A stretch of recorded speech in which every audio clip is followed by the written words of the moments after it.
Welcome to The Fall of the House of Usher by Edgar Allan Poe, one of the most haunting and mysterious tales ever written. Step into a world of decay, dread, and psychological terror as we enter the crumbling Usher mansion. The story follows a narrator who visits his childhood friend, Roderick Usher, only to uncover the dark secrets and strange illnesses that plague the family.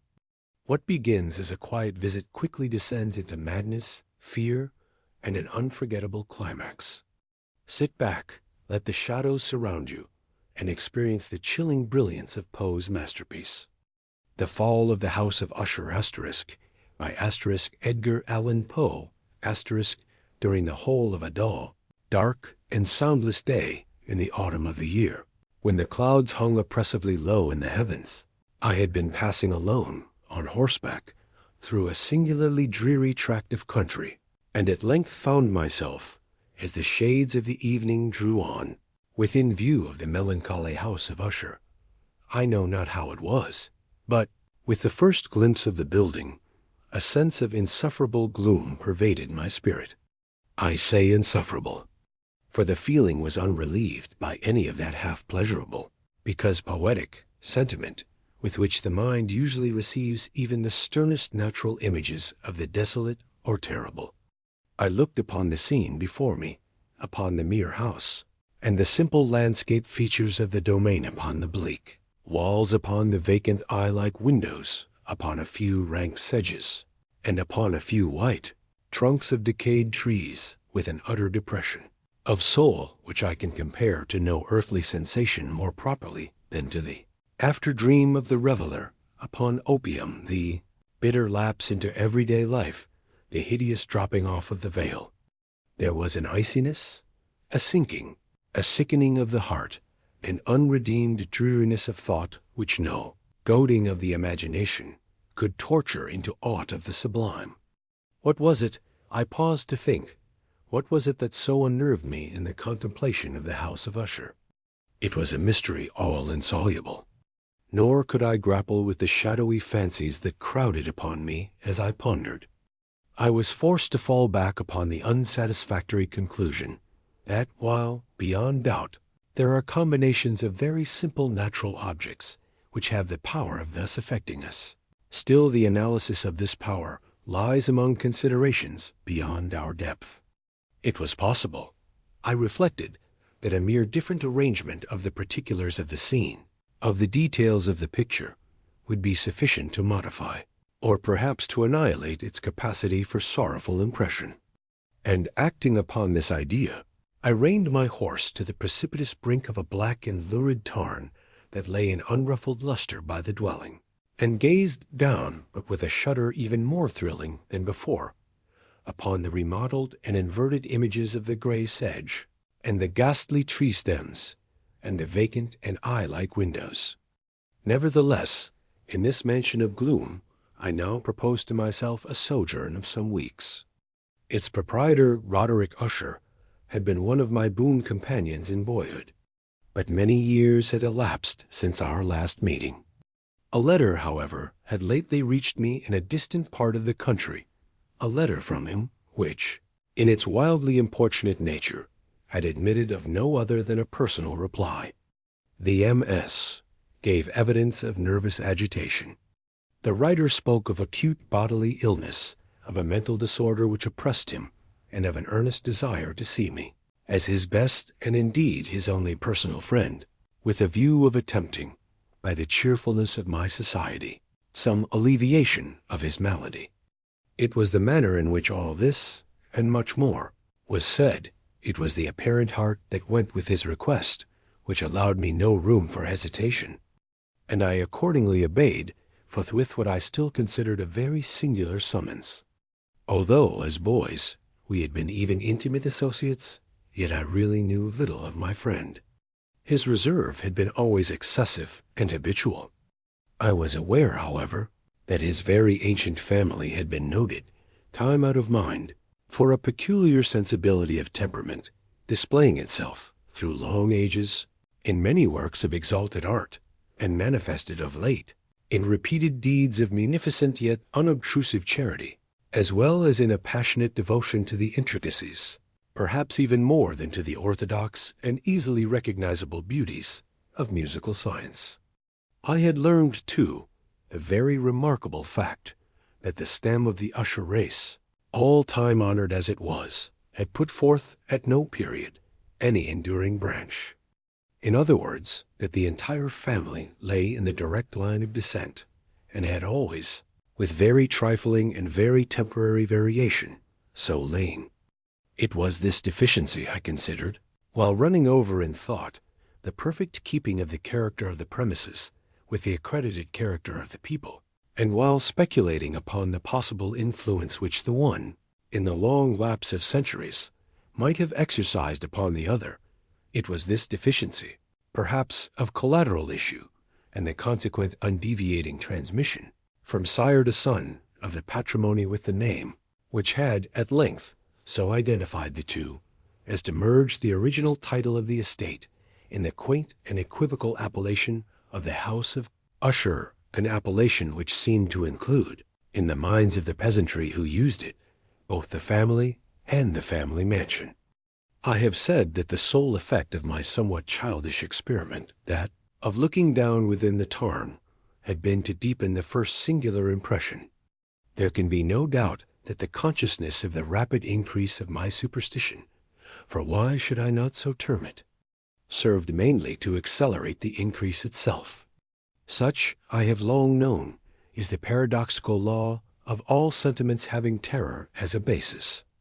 And it might have been for this reason only, that, when I again uplifted my eyes to the house itself, from its image in the pool, there grew in my mind a strange fancy, a fancy so ridiculous, indeed, that I but mention it to show the vivid force of the sensations which oppressed me.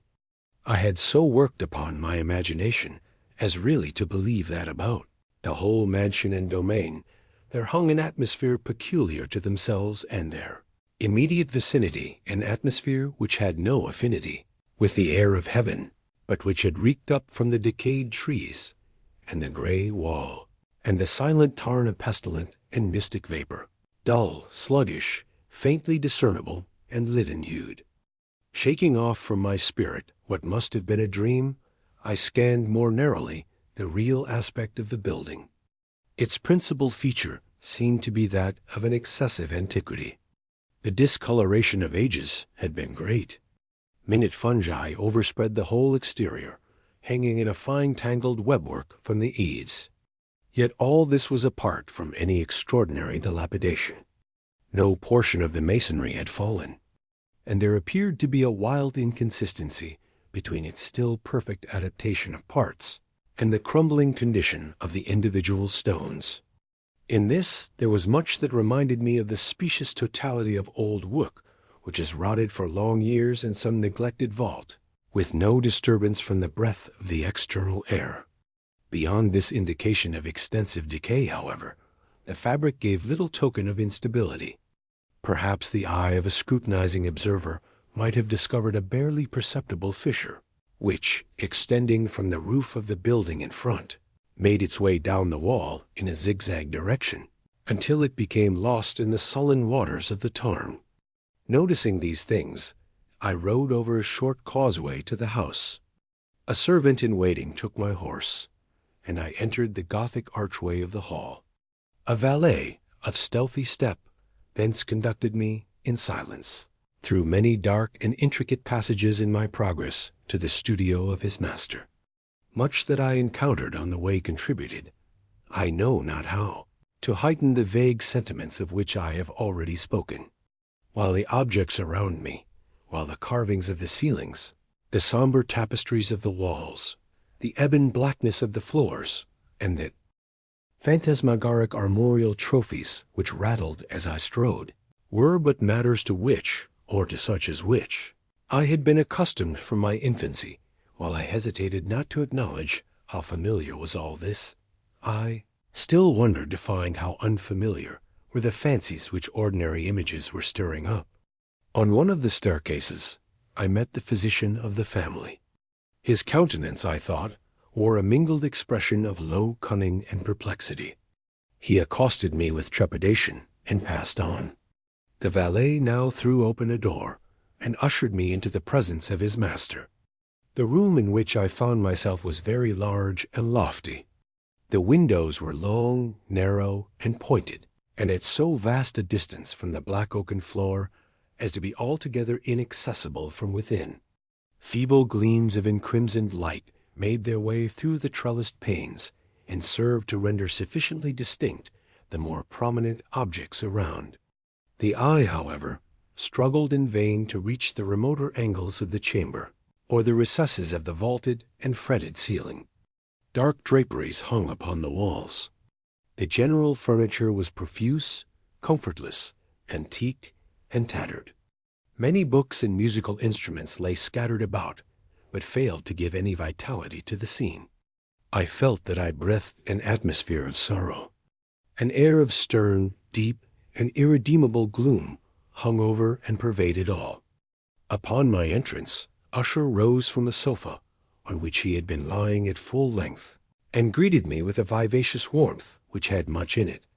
I at first thought of an overdone cordiality, of the constrained effort of the ennuyé man of the world. A glance, however, at his countenance convinced me of his perfect sincerity.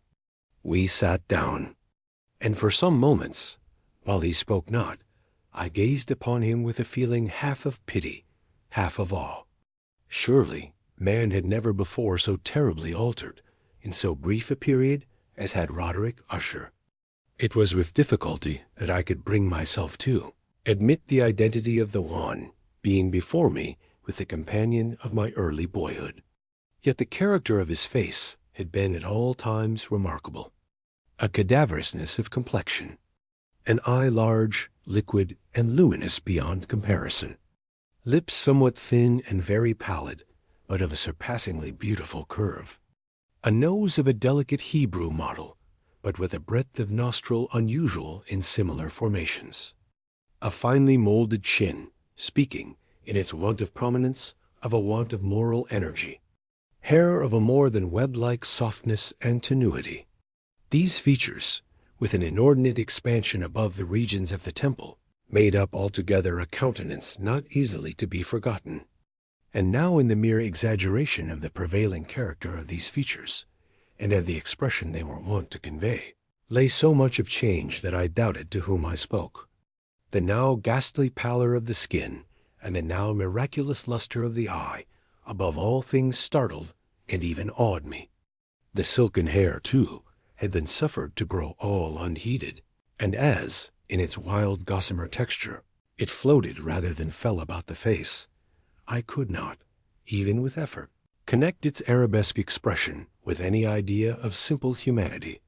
In the manner of my friend, I was at once struck with an incoherence and inconsistency, and I soon found this to arise from a series of feeble and futile struggles to overcome an habitual trepidancy, an excessive nervous agitation. For something of this nature I had indeed been prepared, no less by his letter than by reminiscences of certain boyish traits, and by conclusions deduced from his peculiar physical conformation and temperament. His action was alternately vivacious and sullen. His voice varied rapidly from a tremulous indecision, when the animal spirit seemed utterly in abeyance, to that species of energetic concision, that abrupt, weighty, unhurried, and hollow-sounding enunciation, that leaden, self-balanced, and perfectly modulated guttural utterance, which may be observed in the lost drunkard, or the irreclaimable eater of opium, during the periods of his most intense excitement. It was thus that he spoke of the object of my visit, of his earnest desire to see me, and of the solace he expected me to afford him. He entered, at some length, into what he conceived to be the nature of his malady. It was, he said, a constitutional and a family evil, and one for which he despaired to find a remedy, a mere nervous affection, he immediately added, which would undoubtedly soon pass off. It displayed itself in a host of unnatural sensations. Some of these, as he detailed them, interested and bewildered me, although, perhaps, the terms and the general manner of the narration had their weight. He suffered much from a morbid acuteness of the senses. The most insipid food was alone endurable. He could wear only garments of certain texture. The odors of all flowers were oppressive. His eyes were tortured by even a faint light. And there were but peculiar sounds, and these from stringed instruments, which did not inspire him with horror. To an anomalous species of terror, I found him a bounden slave. "I shall perish," said he. "I must perish in this deplorable folly. Thus, and not otherwise, shall I be lost. I dread the events of the future, not in themselves, but in their results. I shudder at the thought of any, even the most trivial incident, which may operate upon this intolerable agitation of soul. I have, indeed, no abhorrence of danger, except in its absolute effect in terror. In this unnerved, in this pitiable condition, I feel that the period will sooner or later arrive when I must abandon life and reason together, in some struggle with the grim phantasm, fear. I learned, moreover, at intervals, and through broken and equivocal hints, another singular feature of his mental condition. He was enchained by certain superstitious impressions in regard to the dwelling which he tenanted, and whence, for many years, he had never ventured forth in regard to an influence whose supposititious force was conveyed in terms too shadowy here to be restated, an influence which some peculiarities in the mere form and substance of his family mansion had, by dint of long sufferance, he said, obtained over his spirit, an effect which the physique of the gray walls and turrets, and of the dim tarn into which they all looked down, had at length brought about upon the morale of his existence. He admitted, however, although with hesitation, that much of the peculiar gloom which thus afflicted him could be traced to a more natural and far more palpable origin, to the severe and long-continued illness, indeed to the evidently approaching dissolution of a tenderly beloved sister, his sole companion for long years, his last and only relative on earth. Her decease, he said, with a bitterness which I can never forget, would leave him, the hopeless and the frail, the last of the ancient race of the Ushers.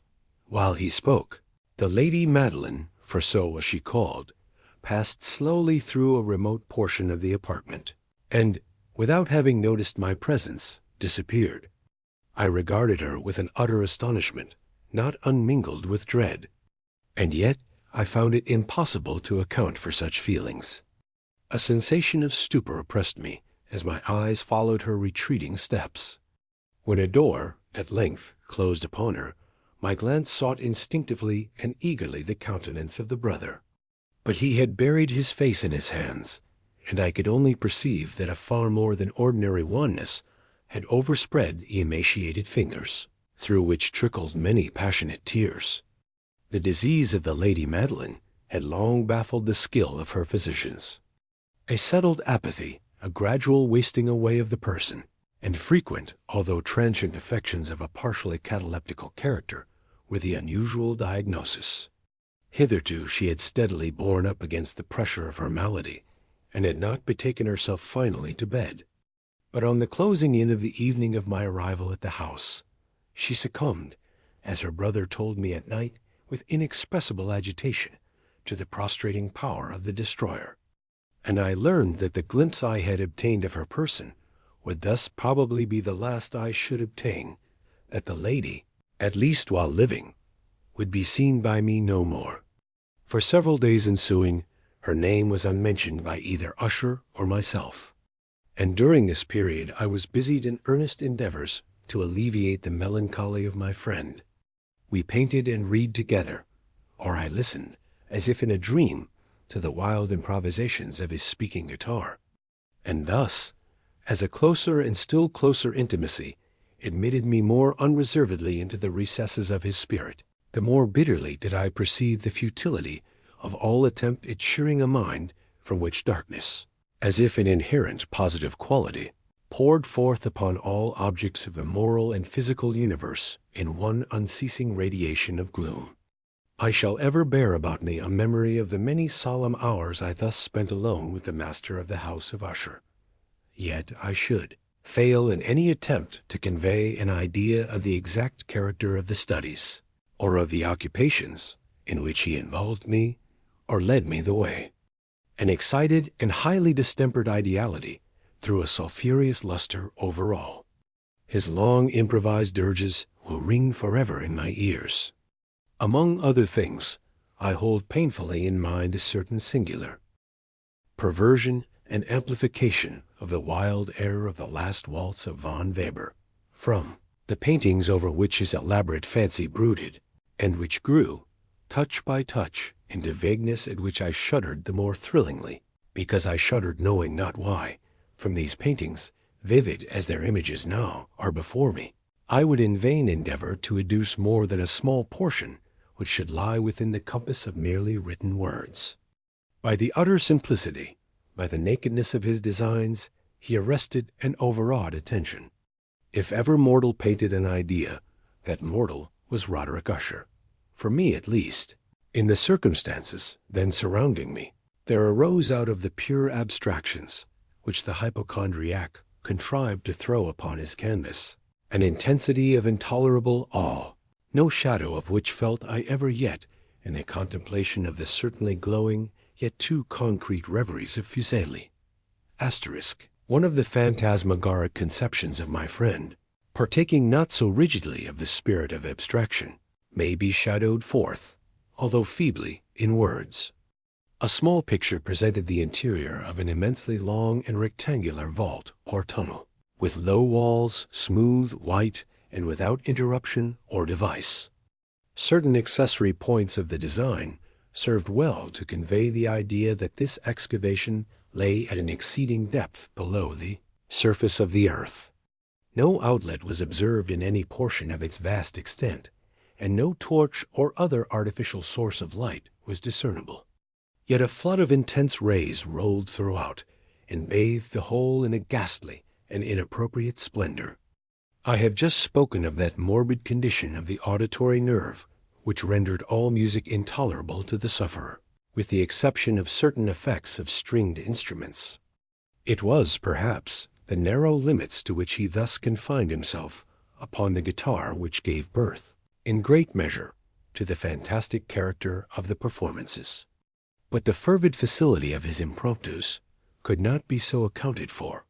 They must have been, and were, in the notes, as well as in the words of his wild fantasias, for he not unfrequently accompanied himself with rhymed verbal improvisations, the result of that intense mental collectedness and concentration to which I have previously alluded as observable only in particular moments of the highest artificial excitement.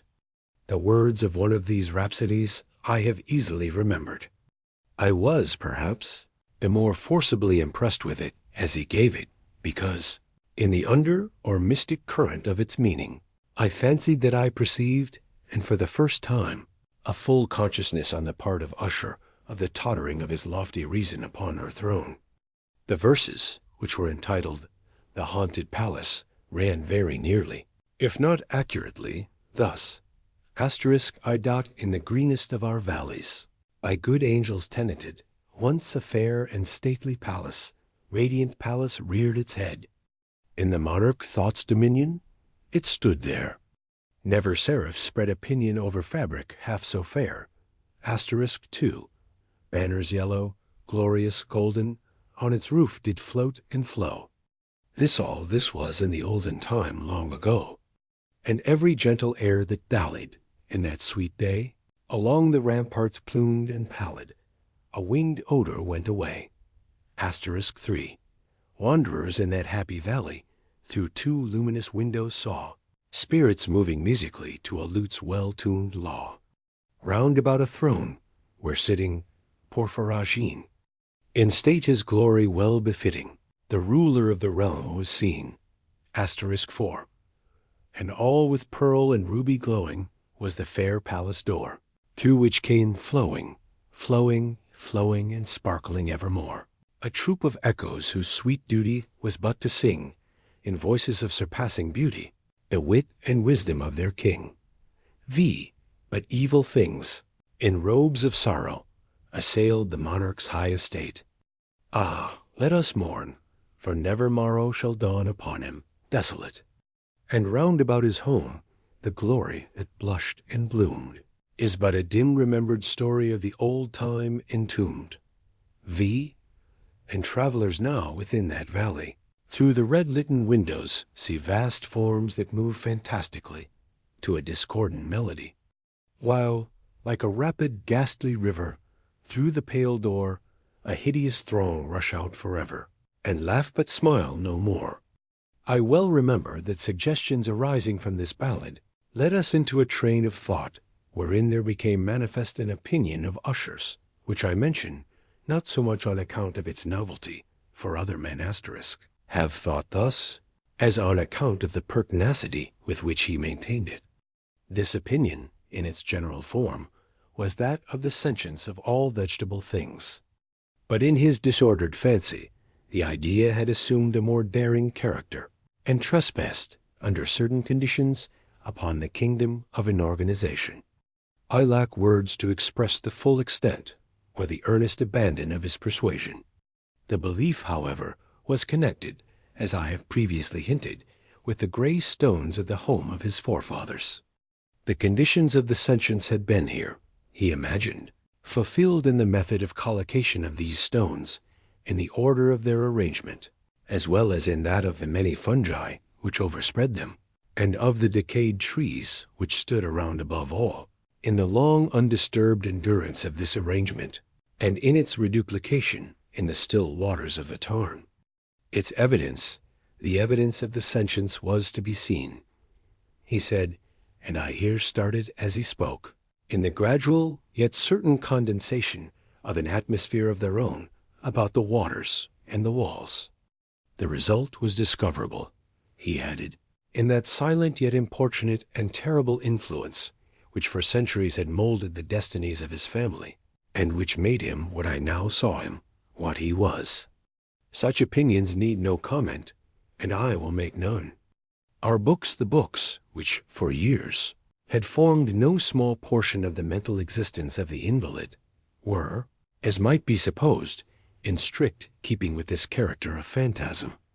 We pored together over such works as the Ververt et Chartreuse of Gresset, the Belphegor of Machiavelli, the Heaven and Hell of Swedenborg, the Subterranean Voyage of Nicholas Klim by Holberg, the Chiromancy of Robert Flood, of Jean d'Indigen, and of de la Changre, the Journey into the Blue Distance of Tieck, and the City of the Sun of Campanella. One favorite volume was a small octavo edition of the Directorium Inquisitorium by the Dominican Aymeric de Geron, and there were passages in Pomponius Mela about the old African satyrs and jippins, over which Usher would sit dreaming for hours.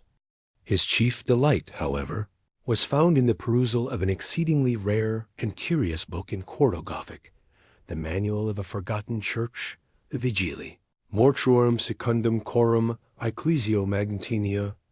I could not help thinking of the wild ritual of this work, and of its probable influence upon the hypochondriac, when, one evening, having informed me abruptly that the Lady Madeline was no more, he stated his intention of preserving her corpse for a fortnight, previously to its final interment, in one of the numerous vaults within the main walls of the building. The worldly reason, however, assigned for this singular proceeding was one which I did not feel at liberty to dispute.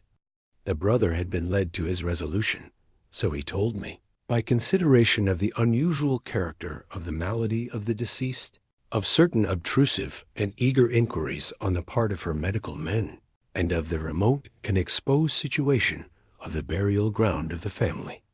I will not deny that when I called to mind the sinister countenance of the person whom I met upon the staircase, on the day of my arrival at the house, I had no desire to oppose what I regarded as at best but a harmless, and by no means an unnatural, precaution. At the request of Usher, I personally aided him in the arrangements for the temporary entombment. The body having been encoffined, we two alone bore it to its rest.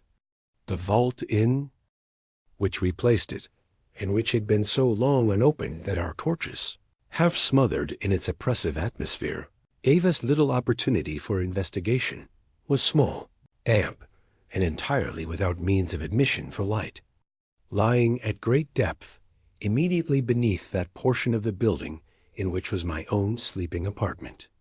It had been used, apparently, in remote feudal times, for the worst purposes of a dungeon keep, and in later days, as a place of deposit for powder, or some other highly combustible substance, as a portion of its floor, and the whole interior of a long archway through which we reached it, were carefully sheathed with copper. The door, of massive iron, had been also similarly protected. Its immense weight caused an unusually sharp, grating sound as it moved upon its hinges. Having deposited our mournful burden upon trestles within this region of horror, we partially turned aside the yet unscrewed lid of the coffin, and looked upon the face of the tenant. A striking similitude between the brother and sister now first arrested my attention, and Usher, divining, perhaps, my thoughts, murmured out some few words from which I learned that the deceased and himself had been twins, and that sympathies of a scarcely intelligible nature had always existed between them. Our glances, however, rested not long upon the dead, for we could not regard her unawed. The disease which had thus entombed the lady in the maturity of youth had left, as usual in all maladies of a strictly cataleptical character, the mockery of a faint blush upon the bosom and the face, and that suspiciously lingering smile upon the lip which is so terrible in death. We replaced and screwed down the lid, and having secured the door of iron, made our way, with toil, into the scarcely less gloomy apartments of the upper portion of the house. And now, some days of bitter grief having elapsed, an observable change came over the features of the mental disorder of my friend. His ordinary manner had vanished. His ordinary occupations were neglected or forgotten. He roamed from chamber to chamber with hurried, unequal, and objectless step. The pallor of his countenance had assumed, if possible, a more ghastly hue, but the luminousness of his eye had utterly gone out. The once occasional huskiness of his tone was heard no more, and a tremulous quaver, as if of extreme terror, habitually characterized his utterance. There were times, indeed, when I thought his unceasingly agitated mind was laboring with some oppressive secret, to divulge which he struggled for the necessary courage. At times, again, I was obliged to resolve all into the mere inexplicable vagaries of madness, for I beheld him gazing upon vacancy for long hours, in an attitude of the profoundest attention, as if listening to some imaginary sound. It was no wonder that his condition terrified, that it infected me. I felt creeping upon me, by slow yet certain degrees, the wild influences of his own fantastic yet impressive superstitions. It was, especially upon retiring to bed late in the night of the 7th or 8th day after the placing of the Lady Madeline within the dungeon, that I experienced the full power of such feelings. Sleep came not near my couch, while the hours waned and waned away. I struggled to reason off the nervousness which had dominion over me. I endeavored to believe that much, if not all of what I felt, was due to the bewildering influence of the gloomy furniture of the room, of the dark and tattered draperies, which, tortured into motion by the breath of a rising tempest, swayed fitfully to and fro upon the walls, and rustled uneasily about the decorations of the bed. But my efforts were fruitless. An irrepressible tremor gradually pervaded my frame, and at length there sat upon my very heart an incubus of utterly causeless alarm. Shaking this off with a gasp and a struggle, I uplifted myself upon the pillows, and, peering earnestly within the intense darkness of the chamber, hearkened, I know not why, except that an instinctive spirit prompted me to certain low and indefinite sounds which came, through the pauses of the storm, at long intervals, I knew not whence. Overpowered by an intense sentiment of horror, unaccountable yet unendurable, I threw on my clothes with haste, for I felt that I should sleep no more during the night, and endeavored to arouse myself from the pitiable condition into which I had fallen, by pacing rapidly to and fro through the apartment. I had taken but few turns in this manner, when a light step on an adjoining staircase arrested my attention. I presently recognized it as that of Usher. In an instant afterward he rapped, with a gentle touch, at my door, and entered, bearing a lamp. His countenance was, as usual, cadaverously wan, but moreover, there was a species of mad hilarity in his eyes, and evidently restrained hysteria in his whole demeanor. His air appalled me, but anything was preferable to the solitude which I had so long endured, and I even welcomed his presence as a relief. "And you have not seen it?" he said abruptly, after having stared about him for some moments in silence. "You have not then seen it? But stay, you shall." Thus speaking, and having carefully shaded his lamp, he hurried to one of the casements, and threw it freely open to the storm. The impetuous fury of the entering gust nearly lifted us from our feet. It was, indeed, a tempestuous yet sternly beautiful night, and one wildly singular in its terror and its beauty.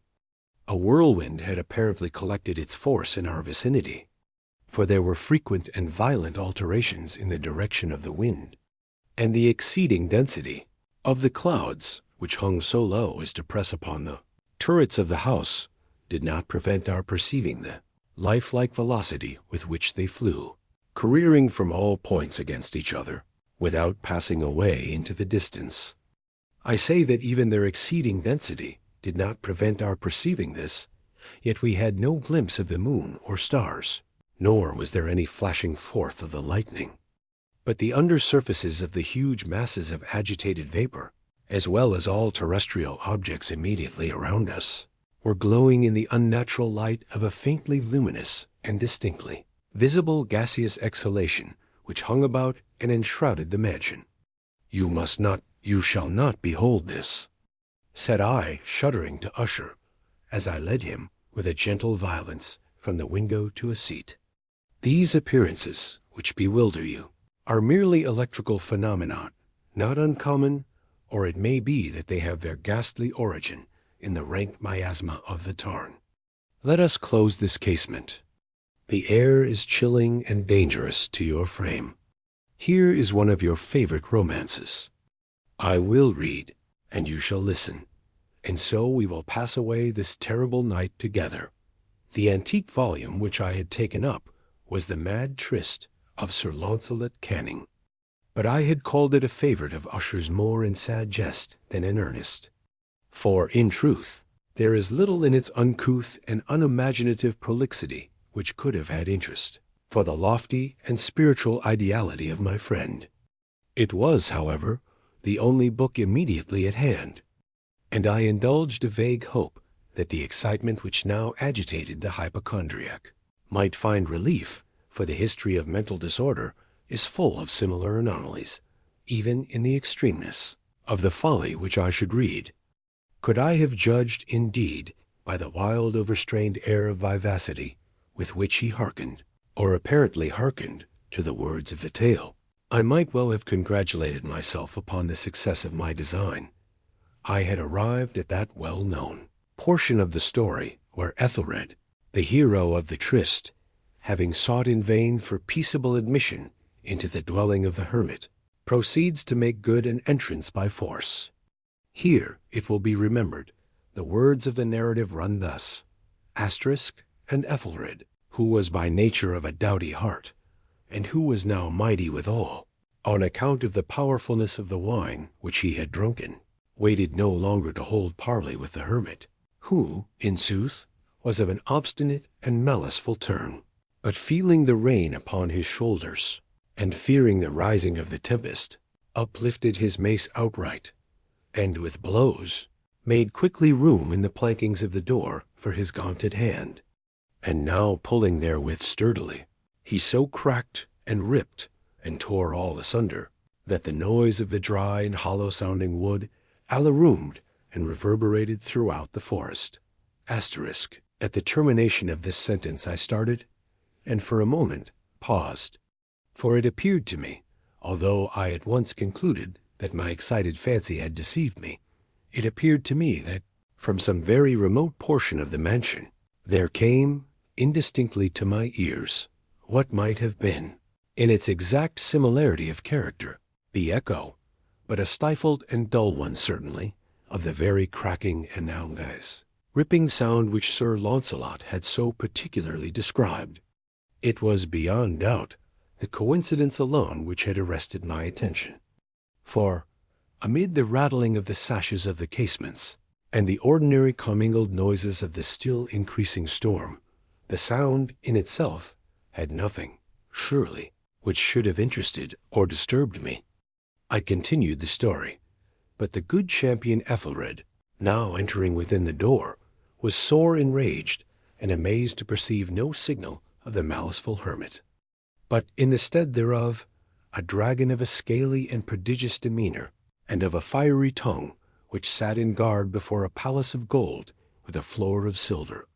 And upon the wall there hung a shield of shining brass with this legend enwritten: Who entereth herein, a conqueror hath been. Who slayeth the dragon, the shield he shall win. And Ethelred uplifted his mace, and struck upon the head of the dragon, which fell before him, and gave up his pesty breath, with a shriek so horrid and harsh, and withal so piercing, that Ethelred had feigned to close his ears with his hands against the dreadful noise of it, the like whereof was never before heard. Here again I paused abruptly, and now with a feeling of wild amazement, for there could be no doubt whatever that in this instance I did actually hear, although from what direction it proceeded I found it impossible to say, a low and apparently distant, but harsh, protracted, and most unusual screaming or grating sound, the exact counterpart of what my fancy had already conjured up for the dragon's unnatural shriek, as described by the romancer. Oppressed, as I certainly was, upon the occurrence of this second and most extraordinary coincidence, by 1,000 conflicting sensations, in which wonder and extreme terror were predominant, I still retained sufficient presence of mind to avoid exciting, by any observation, the sensitive nervousness of my companion. I was by no means certain that he had noticed the sounds in question, although, assuredly, a strange alteration had, during the last few minutes, taken place in his demeanor. From a position fronting my own, he had gradually brought round his chair, so as to sit with his face to the door of the chamber, and thus I could but partially perceive his features, although I saw that his lips trembled as if he were murmuring inaudibly. His head had dropped upon his breast, yet I knew that he was not asleep, from the wide and rigid opening of the eye as I caught a glance of it in profile. The motion of his body, too, was at variance with this idea, for he rocked from side to side with a gentle yet constant and uniform sway. Having rapidly taken notice of all this, I resumed the narrative of Sir Launcelot, which thus proceeded: And now the champion, having escaped from the terrible fury of the dragon, bethinking himself of the brazen shield, and of the breaking up of the enchantment which was upon it, removed the carcass from out of the way before him, and approached valorously over the silver pavement of the castle to where the shield was upon the wall, which in sooth tarried not for his full coming, but fell down at his feet upon the silver floor, with a mighty great and terrible ringing sound. No sooner had these syllables passed my lips, than as if a shield of brass had indeed, at the moment, fallen heavily upon a floor of silver, I became aware of a distinct, hollow, metallic, and clangorous, yet apparently muffled, reverberation. Completely unnerved, I leaped to my feet, but the measured rocking movement of Usher was undisturbed. I rushed to the chair in which he sat. His eyes were bent fixedly before him, and throughout his whole countenance there reigned a stony rigidity. But as I placed my hand upon his shoulder, there came a strong shudder over his whole person. A sickly smile quivered about his lips, and I saw that he spoke in a low, hurried, and gibbering murmur, as if unconscious of my presence. Bending closely over him, I at length drank in the hideous import of his words. Asterisk, not hear it? Yes, I hear it, and have heard it. Long, long, long, many minutes, many hours, many days, Have I heard it? Yet I dared not. Oh, pity me, miserable wretch that I am. I dared not speak. We have put her living in the tomb. Said I not that my senses were acute? I now tell you that I heard her first feeble movements in the hollow coffin. I heard them many, many days ago, yet I dared not speak. And nowt night Ethelred, ha? The breaking of the hermit's door, and the death cry of the dragon, and the clangor of the shield. Say, rather, the rending of her coffin, and the grating of the iron hinges of her prison, and her struggles within the coppered archway of the vault. Oh, whither shall I fly? Will she not be here anon? Is she not hurrying to upbraid me for my haste? Have I not heard her footstep on the stair? Do I not distinguish that heavy and horrible beating of her heart? Madman! Here he sprang furiously to his feet, and shrieked out his syllables, as if in the effort he were giving up his soul. Madman! I tell you that she now stands without the door. As if in the superhuman energy of his utterance, there had been found the potency of a spell. The huge antique panels to which the speaker pointed threw slowly back, upon the instant, their ponderous and ebony jaws. It was the work of the rushing gust, but then, without those doors, there did stand the lofty and enshrouded figure of the Lady Madeline of Usher. There was blood upon her white robes, and the evidence of some bitter struggle upon every portion of her emaciated frame. For a moment she remained trembling and reeling to and fro upon the threshold, then, with a low moaning cry, fell heavily inward upon the person of her brother, and in her violent and now final death agonies, bore him to the floor a corpse, and a victim to the terrors he had anticipated. From that chamber, and from that mansion, I fled aghast. The storm was still abroad in all its wrath, as I found myself crossing the old causeway. Suddenly there shot along the path a wild light, and I turned to see whence a gleam so unusual could have issued. For the vast house and its shadows were alone behind me.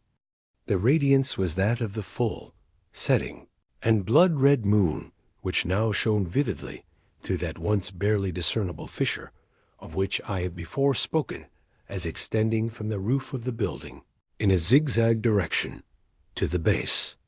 While I gazed, this fissure rapidly widened. There came a fierce breath of the whirlwind. The entire orb of the satellite burst at once.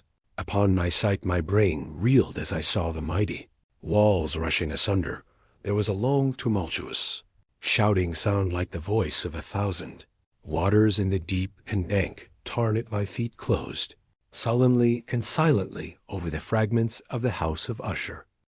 Usher II * by * Ray Bradbury * during the whole of a dull, dark, and soundless day, in the autumn of the year, when the clouds hung oppressively low in the heavens, I had been passing alone on horseback through a singularly dreary tract of country, and at length found myself, as the shades of evening drew on, within view of the melancholy House of Usher. Mr. William Stendhal paused in his quotation.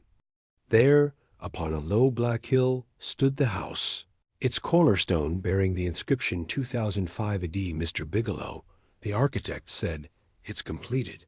"Here's the key, Mr. Stendhal." The two men stood together silently in the quiet autumn afternoon. Blueprints rustled on the raven grass at their feet. "The House of Usher," said Mr. Stendhal with pleasure. "Planned, built, bought, paid for. Wouldn't Mr. Poe be delighted?" Mr. Bigelow squinted. "Is it everything you wanted, sir?" "Yes. Is the color right? Is it desolate and terrible?" "Very desolate, very terrible." "The walls are bleak?" "Amazingly so." "The tarn, is it black and lurid enough?" "Most incredibly black and lurid." "And the sedge, we've dyed it, you know. Is it the proper gray and ebon?" "Hideous." Mr. Bigelow consulted his architectural plans. From these he quoted in part. "Does the whole structure cause an iciness, a sickening of the heart, a dreariness of thought?" "The house, the lake, the land, Mr. Stendhal?" "Mr. Bigelow, it's worth every penny. My God, it's beautiful." "Thank you." I had to work in total ignorance. Thank the Lord you had your own private rockets, or we'd never have been allowed to bring most of the equipment through. You notice it's always twilight here. This land, always October, barren, sterile, dead. It took a bit of doing. We killed everything. 10,000 tons of DDT. Not a snake, frog, or Martian fly left. Twilight always, Mr. Stendhal. I'm proud of that. There are machines, hidden, which blot out the sun. It's always properly dreary. Asterisk Stendhal drank it in. The dreariness, the oppression, the fetid vapors, the whole atmosphere, so delicately contrived and fitted. And that house, that crumbling horror, that evil lake, the fungi, the extensive decay. Plastic or otherwise, who could guess? He looked at the autumn sky. Somewhere above, beyond, far off, was the sun. Somewhere it was the month of April on the planet Mars, a yellow month with a blue sky. Somewhere above, the rockets burned down to civilize a beautifully dead planet. The sound of their screaming passage was muffled by this dim, soundproofed world, this ancient autumn world. Now that my job's done, said Mr. Bigelow uneasily, I feel free to ask what you're going to do with all this. With Usher. Haven't you guessed? No. Does the name Usher mean nothing to you? Nothing. Well, what about this name, Edgar Allan Poe? Mr. Bigelow shook his head. Of course. Stendhal snorted delicately, a combination of dismay and contempt. How could I expect you to know blessed Mr. Poe? He died a long while ago, before Lincoln. All of his books were burned in the Great Fire. That's 30 years ago, 1975. Ah, said Mr. Bigelow wisely. One of those. Yes, one of those, Bigelow. He and Lovecraft and Hawthorne and Ambrose Bierce and all the tales of terror and fantasy and horror and awe, for that matter, tales of the future were burned. Heartlessly, they passed a law. Oh, it started very small. In 1950 and 60, it was a grain of sand. They began by controlling books of cartoons, and then detective books, and, of course, films, one way or another, one group or another, political bias, religion's prejudice, union pressures. There was always a minority afraid of something, and a great majority afraid of the dark, afraid of the future, afraid of the past, afraid of the present, afraid of themselves and shadows of themselves. I see. Afraid of the word politics, which eventually became a synonym for communism among the more reactionary elements. So I hear, and it was worth your life to use the word. And with a screw tightened here, a bolt fastened there, a push, a pull, a yank, art and literature were soon like a great twine of taffy strung about, being twisted in braids, and tied in knots, and thrown in all directions, until there was no more resiliency and no more savor to it. Then the film cameras chopped short, and the theaters turned dark, and the print presses trickled down from a great Niagara of reading matter to a mere innocuous dripping of pure material. Oh, the word escape was radical too, I tell you. Was it? It was. Every man, they said, must face reality, must face the here and now.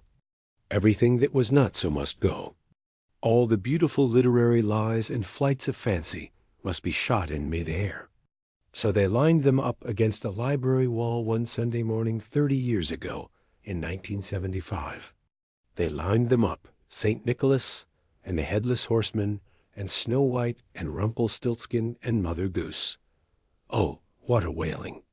And shot them down, and burned the paper castles, and the fairy frogs and old kings, and the people who lived happily ever after, for of course it was a fact that nobody lived happily ever after, and once upon a time became no more, and they spread the ashes of the phantom rickshaw with the rubble of the land of Oz. They filleted the bones of Glinda the Good and Ozma, and shattered polychrome in a spectroscope, and served Jack Pumpkinhead with meringue at the biologist's ball. The beanstalk died in a bramble of red tape. Sleeping Beauty awoke at the kiss of a scientist and expired at the fatal puncture of his syringe. And they made Alice drink something from a bottle, which reduced her to a size where she could no longer cry, Curiouser and Curiouser, and they gave the looking-glass one hammer blow too. Smash it and every red king and oyster away. He clenched his fists. Lord, how immediate it was! His face was red, and he was gasping for breath. As for Mr. Bigelow, he was astounded at this long explosion. He blinked and at last said, Sorry, don't know what you're talking about. Just names to me. From what I hear, the burning was a good thing. Get out.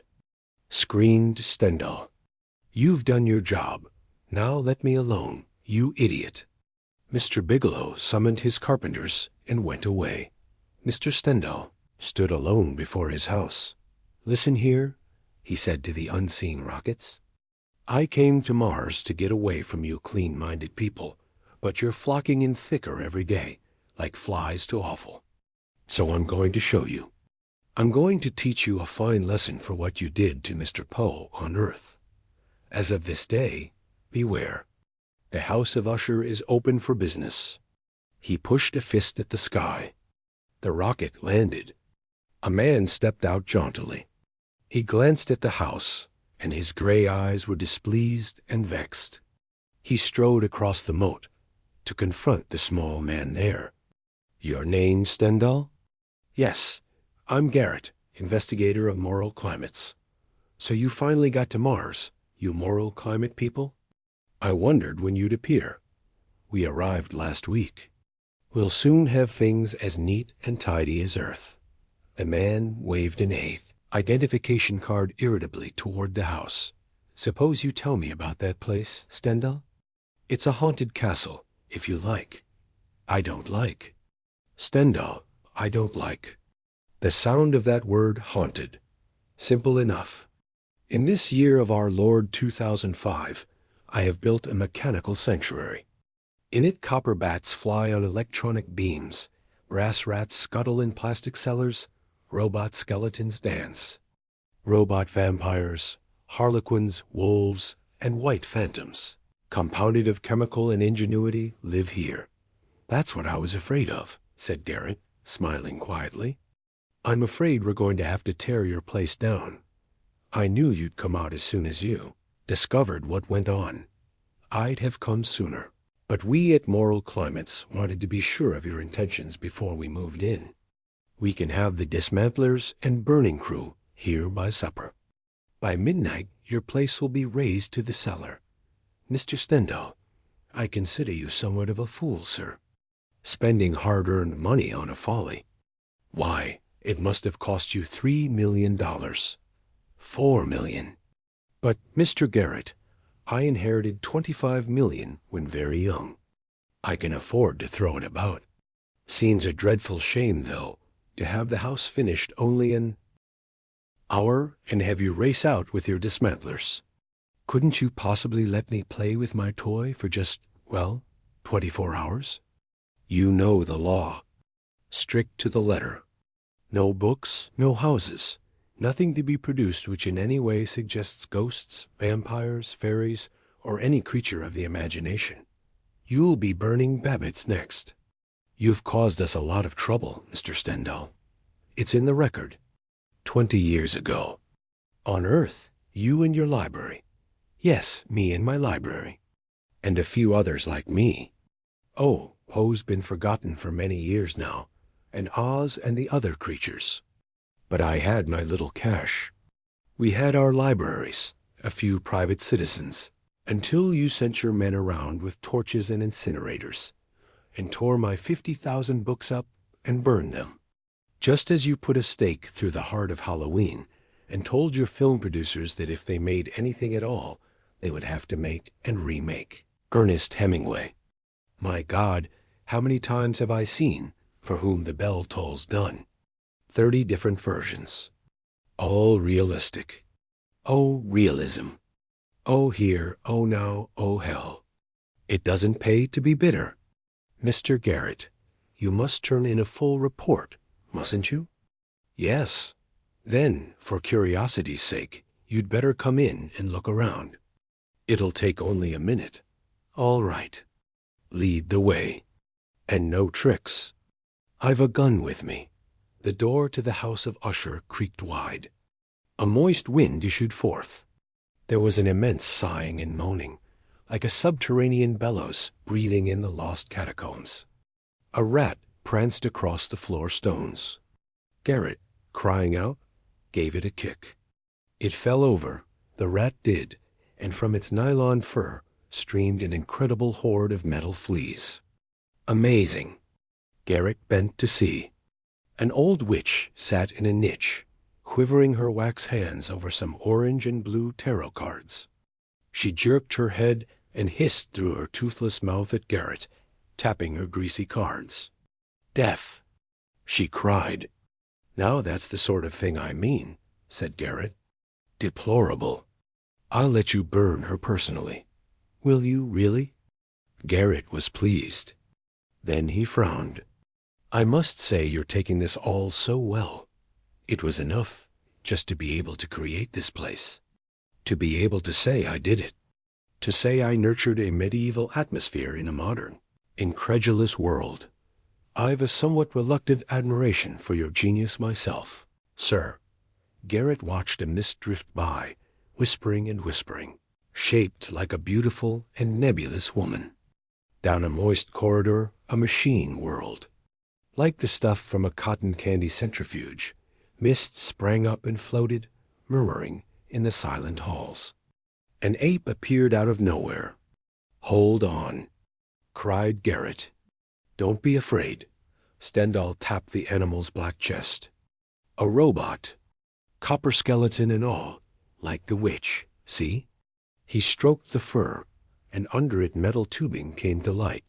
Yes, Garrett put out a timid hand to pet the thing. But why, Mr. Stendhal?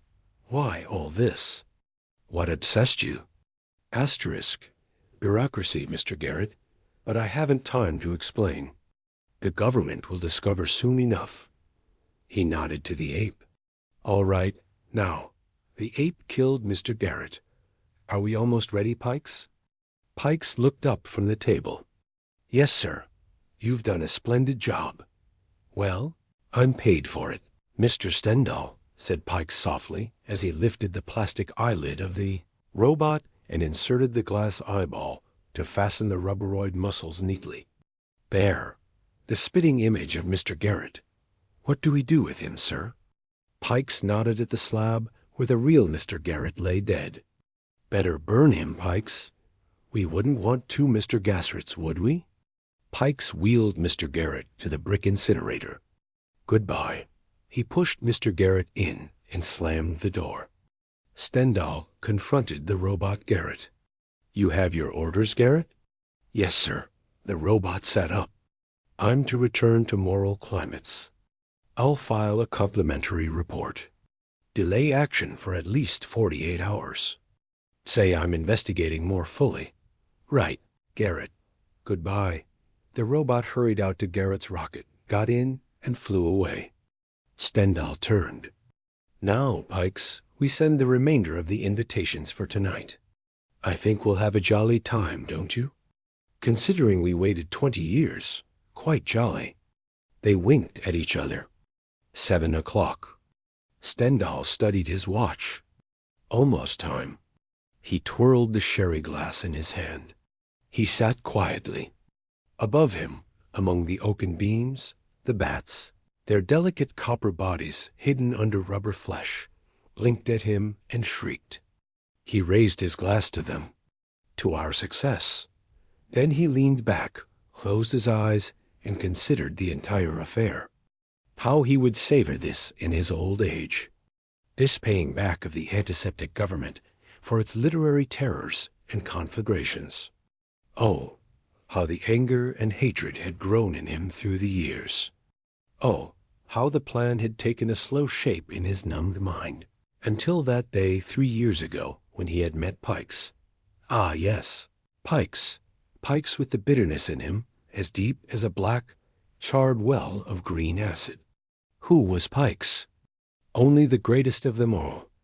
Pikes, a man of 10,000 faces, a fury, a smoke, a blue fog, a white rain, a bat, a gargoyle, a monster. That was Pikes. Better than Lon Chaney, the father? Stendabi ruminated. Night after night he had watched Chaney in the old films. Yes, better than Chaney. Better than that other ancient mummer? What was his name? Karloff? Far better? Lugosi? The comparison was odious. No, there was only one Pikes, and he was a man stripped of his fantasies now. No place on earth to go, no one to show off to. Forbidden even to perform for himself before a mirror. Asterisk. Bureaucracy, Mr. Garrett, but I haven't time to explain. The government will discover soon enough. He nodded to the ape.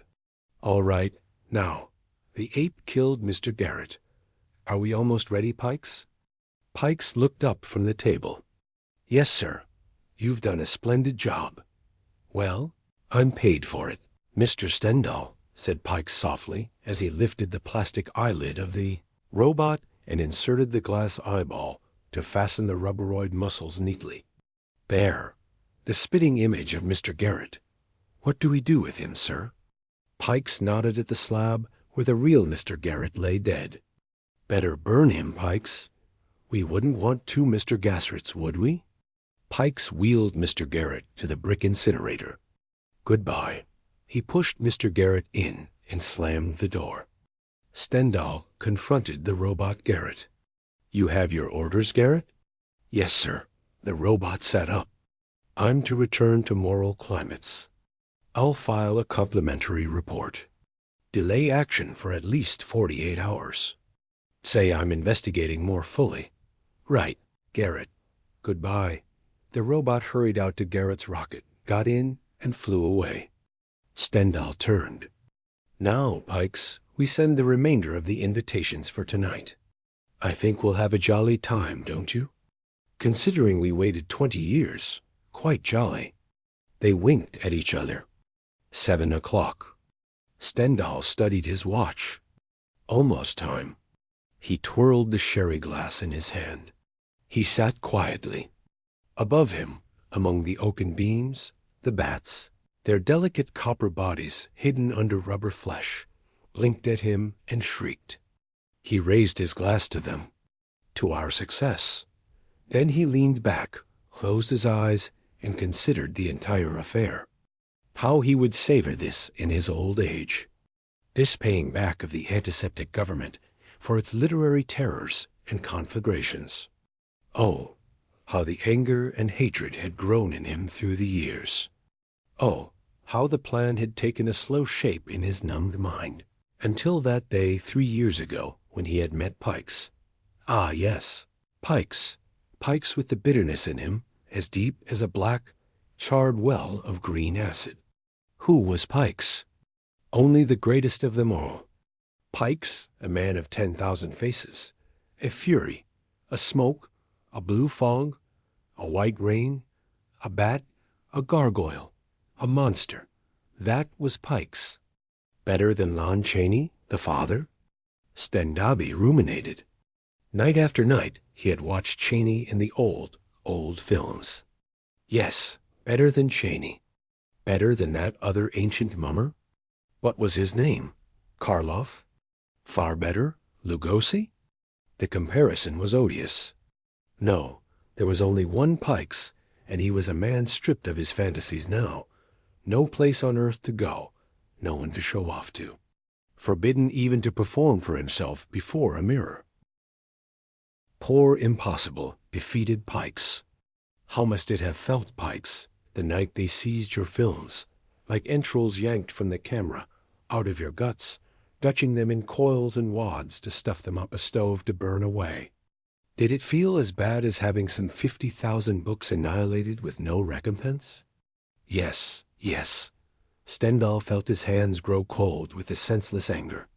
So what more natural than they would one day talk over endless coffee pots into innumerable midnights. And out of all the talk and the bitter brewings would come the House of Usher. A great church bell rang. The guests were arriving. Smiling, he went to greet them. Full-grown without memory, the robots waited. In green silks the color of forest pools, in silks the color of frog and fern, they waited. In yellow hair the color of the sun and sand, the robots waited. Oiled, with tube bones cut from bronze and sunk in gelatin, the robots lay. In coffins for the not dead and not alive, in planked boxes, the metronomes waited to be set in motion. There was a smell of lubrication and lathed brass. There was a silence of the tomb yard. Sexed but sexless, the robots. Named but unnamed, and borrowing from humans everything but humanity. The robots stared at the nailed lids of their labeled FOB boxes, in a death that was not even a death, for there had never been a life. And now there was a vast screaming of yanked nails. Now there was a lifting of lids. Now there were shadows on the boxes and the pressure of a hand squirting oil from a can. Now one clock was set in motion, a faint ticking.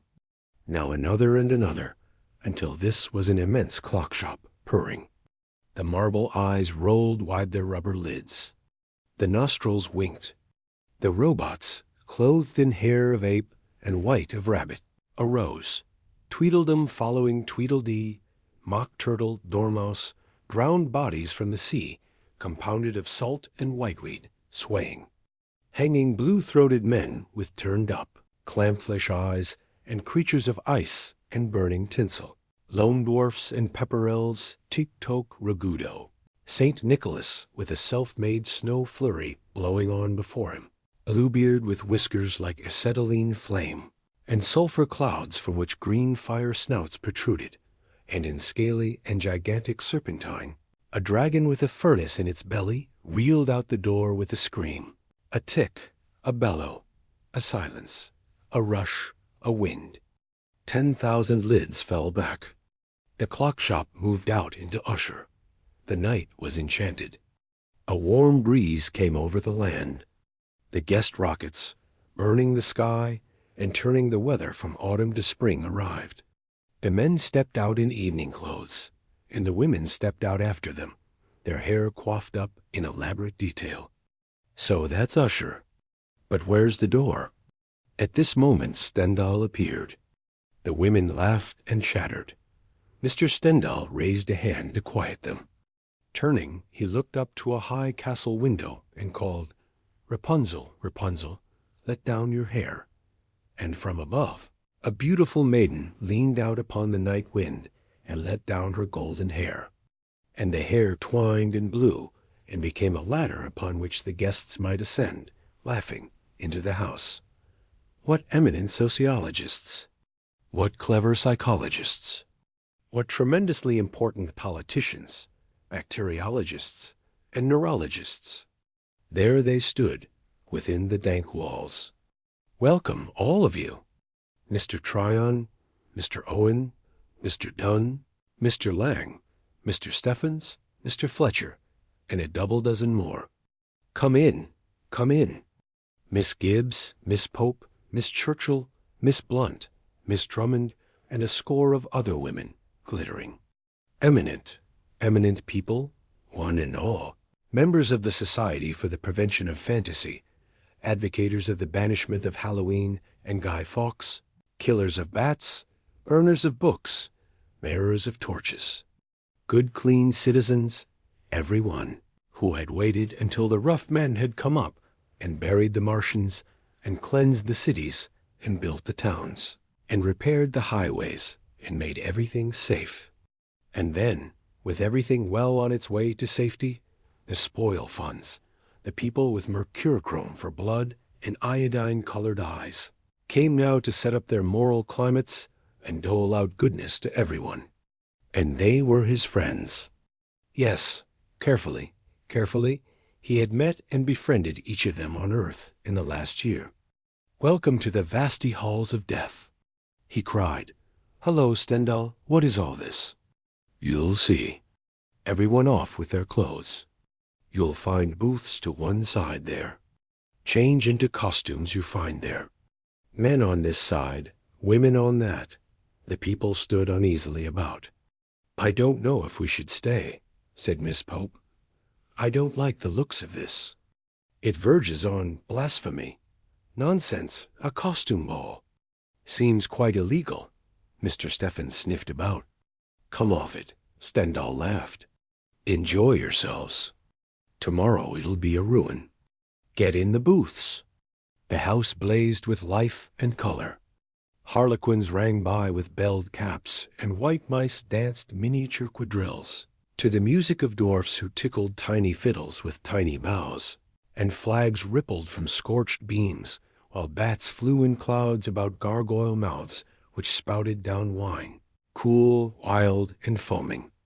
A creek wandered through the 7 rooms of the masked ball. Guests sipped and found it to be sherry. Guests poured from the booths, transformed from one age into another, their faces covered with dominoes, the very act of putting on a mask, revoking all their licenses to pick a quarrel with fantasy and horror. The women swept about in red gowns, laughing. The men danced them attendance. And on the walls were shadows with no people to throw them, and here or there were mirrors in which no image showed.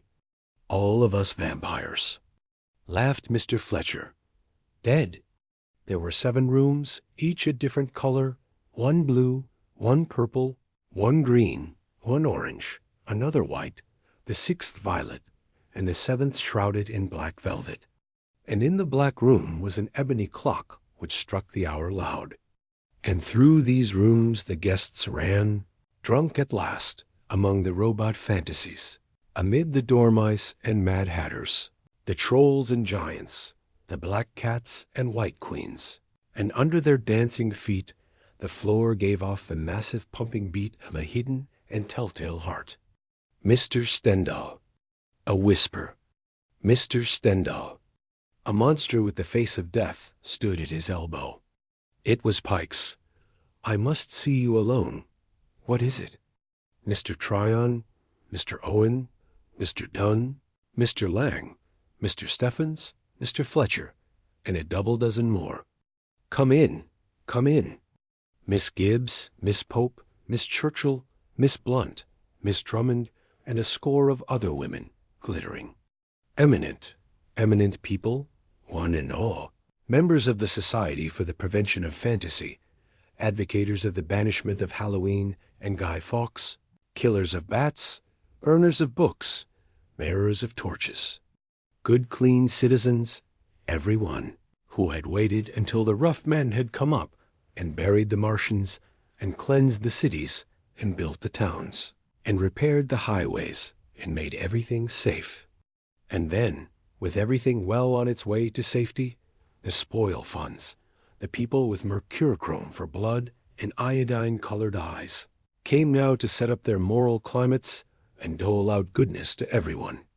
And they were his friends. Yes, carefully, he had met and befriended each of them on earth in the last year. "Welcome to the vasty halls of death," he cried. "Hello, Stendhal, what is all this?"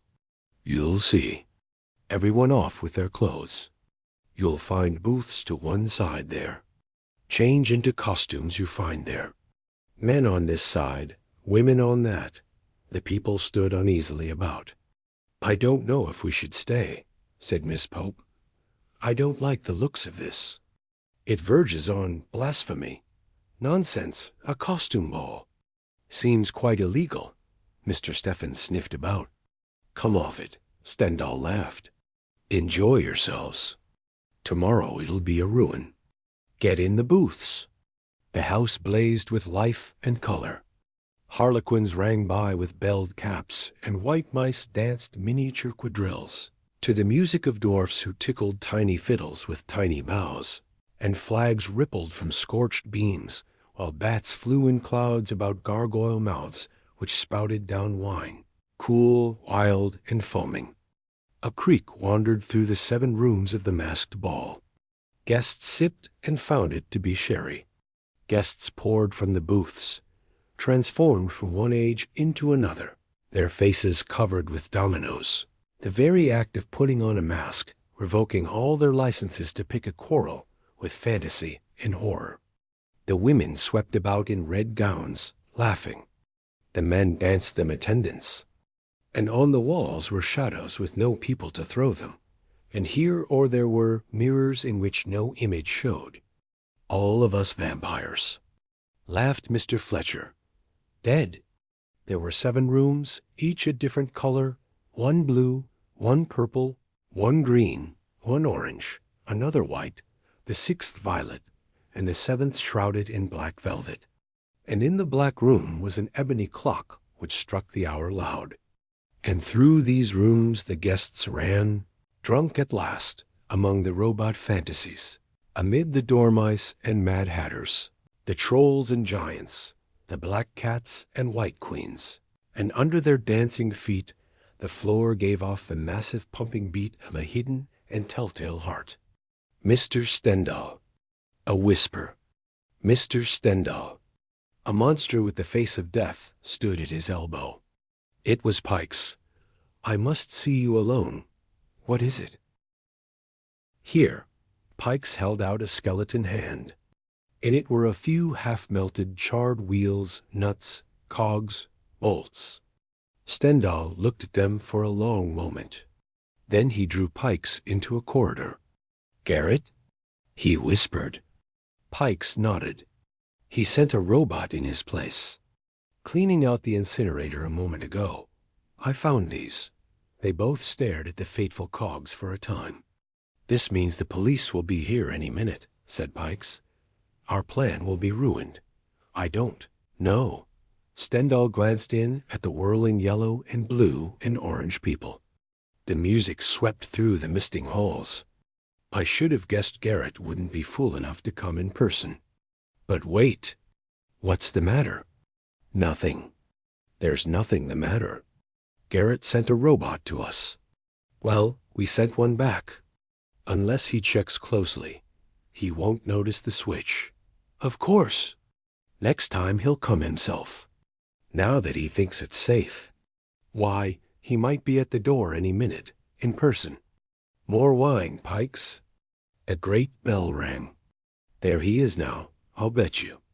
Go let Mr. Garrett in. Rapunzel let down her golden hair. Mr. Stendhal? Mr. Garrett. The real Mr. Garrett? The same.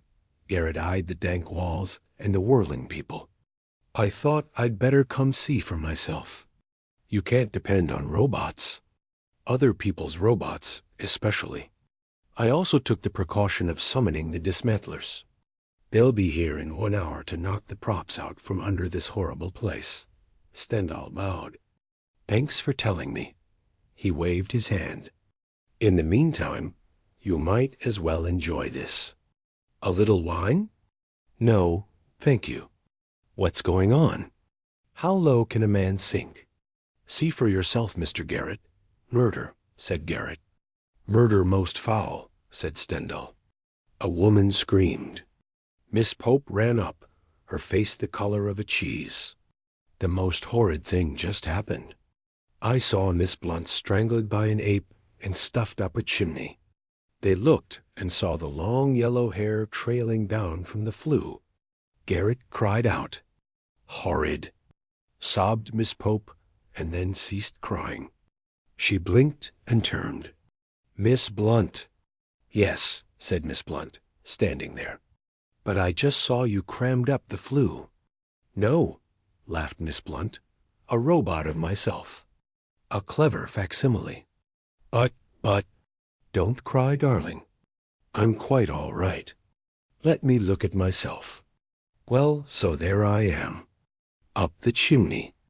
Like you said. Isn't that funny? Miss Blunt walked away, laughing. Have a drink, Garrett. Asterisk, here. Pikes held out a skeleton hand.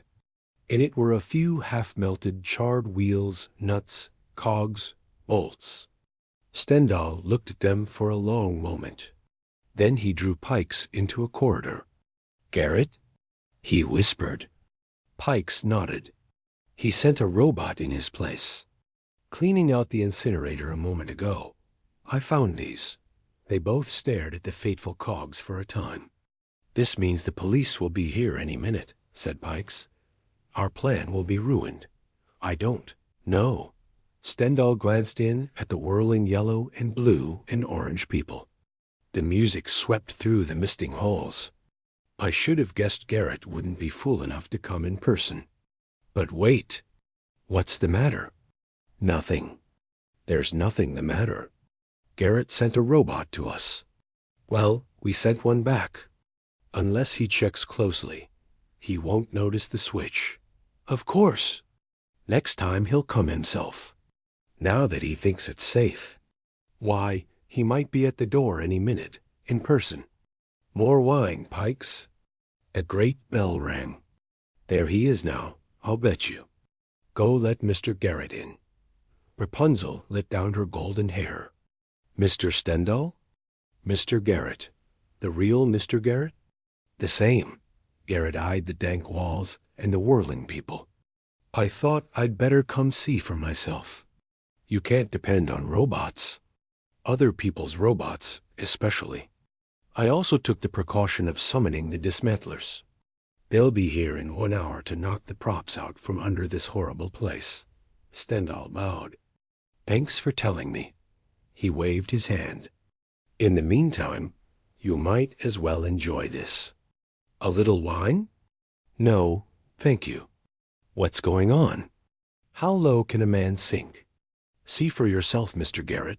Murder, said Garrett. Murder most foul, said Stendhal. A woman screamed. Miss Pope ran up, her face the color of a cheese. The most horrid thing just happened.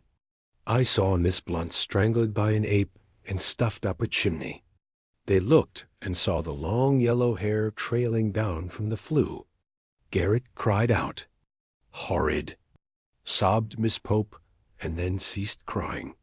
She blinked and turned. Miss Blunt. Yes, said Miss Blunt, standing there. But I just saw you crammed up the flue. No, laughed Miss Blunt, a robot of myself. A clever facsimile.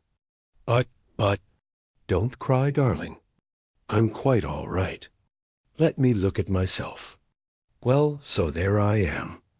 Up the chimney. Like you said. Isn't that funny? Miss Blunt walked away, laughing. Have a drink, Garrett. Asterisk, here. Pikes held out a skeleton hand. In it were a few half-melted charred wheels, nuts, cogs, bolts. Stendhal looked at them for a long moment. Then he drew Pikes into a corridor. Garrett? He whispered. Pikes nodded. He sent a robot in his place.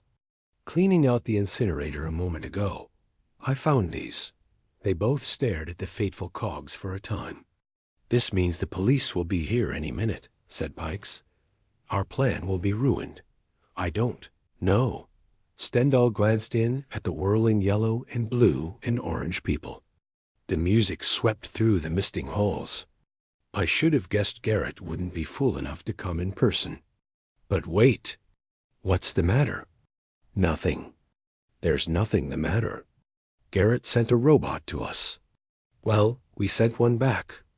Unless he checks closely, he won't notice the switch. Of course. Next time he'll come himself. Now that he thinks it's safe. Why, he might be at the door any minute, in person. More wine, Pikes. A great bell rang. There he is now, I'll bet you. Go let Mr. Garrett in. Rapunzel let down her golden hair. Mr. Stendhal? Mr. Garrett. The real Mr. Garrett? The same. Garrett eyed the dank walls and the whirling people. I thought I'd better come see for myself. You can't depend on robots. Other people's robots, especially. I also took the precaution of summoning the dismantlers. They'll be here in 1 hour to knock the props out from under this horrible place. Stendhal bowed. Thanks for telling me. He waved his hand. In the meantime, you might as well enjoy this. A little wine? No, thank you. What's going on? How low can a man sink? See for yourself, Mr. Garrett. Murder, said Garrett. Murder most foul, said Stendhal. A woman screamed. Miss Pope ran up, her face the color of a cheese. The most horrid thing just happened. I saw Miss Blunt strangled by an ape and stuffed up a chimney. They looked and saw the long yellow hair trailing down from the flue. Garrett cried out. Horrid, sobbed Miss Pope, and then ceased crying. She blinked and turned. Miss Blunt. Yes, said Miss Blunt, standing there. But I just saw you crammed up the flue. No, laughed Miss Blunt, a robot of myself. A clever facsimile. But, don't cry, darling. I'm quite all right. Let me look at myself. Well, so there I am. Up the chimney. Like you said. Isn't that funny? Miss Blunt walked away, laughing. Have a drink, Garrett. Asterisk reading them. You took other people's advice that they needed burning. Otherwise you'd have realized what I was going to do to you when we came down here a moment ago. Ignorance is fatal, Mr. Garrett. Garrett was silent. I want this to be perfect, said Stendhal, holding his lantern up so its light penetrated in upon the slumped figure. Jingle your bells softly. The bells rustled. Now, if you'll please say, for the love of God, Monstresser, I might let you free. The man's face came up in the light. There was a hesitation. Then grotesquely the man said, For the love of God, Montresor. Ah, said Stendhal, eyes closed. He shoved the last brick into place and mortared it tight. Requiescat in pace, dear friend. He hastened from the catacomb. In the 7 rooms, the sound of a midnight clock brought everything to a halt. The Red Death appeared. Stendhal turned for a moment at the door to watch. And then he ran out of the great house, across the moat, to where a helicopter waited. Ready, Pikes? Ready, there it goes. They looked at the great house, smiling. It began to crack down the middle, as with an earthquake, and as Stendhal watched the magnificent sight, he heard Pikes reading behind him in a low, cadenced voice. My brain reeled as I saw the mighty walls rushing asunder. There was a long, tumultuous, shouting sound like the voice of 1,000 waters, and the deep and dank tarn at my feet closed, sullenly and silently over the fragments of the House of Usher. The helicopter rose over the steaming lake and flew into the west.